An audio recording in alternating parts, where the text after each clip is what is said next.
මේ ඇදුමේ අපිට සර්ප්‍රයිස් දෙන්න.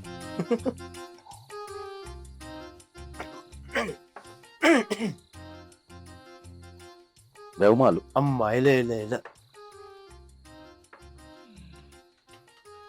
අක්කේ මාස් මිලෝස් වගේ මුකුත් නෑ බයිට් එකට ගන්න. නෑ මේ අපේ අංකල් මෙහෙමියට බුරුදත් සෙට් එකක් නේ දාලා ඉන්නේ.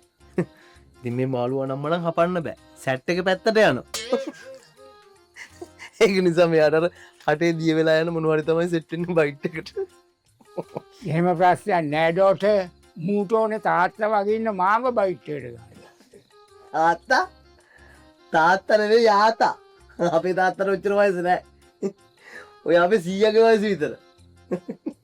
මේ අපි සින්දුවක් ගහමුද?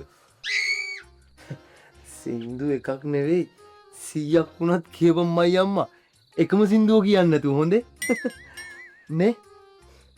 කොහමද දැන් සින්දුවක් කියන්න හරි මේකට තට්ටුවක් දාන්නවත් කෝබන් අරු? මුකුත් කරදරයක්ද දන්නේ නෑනේ. සිකාමල්ලේ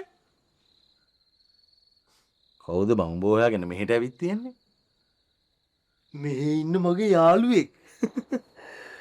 මම මෙහෙ ආව කියලා ආරංචි වෙලා ඔය ඇවිල්ලා තියෙන්නේ. යකෝ උඹ මේ රටේ කොහෙ ගියත් එහෙම ආරංචි වෙන මොකෝ උඹ ෂාරුක් ඛාන්ද? ඒක තමයි මාත් මේ කල්පනා කරේ. පොඩ්ඩක් බලන්න.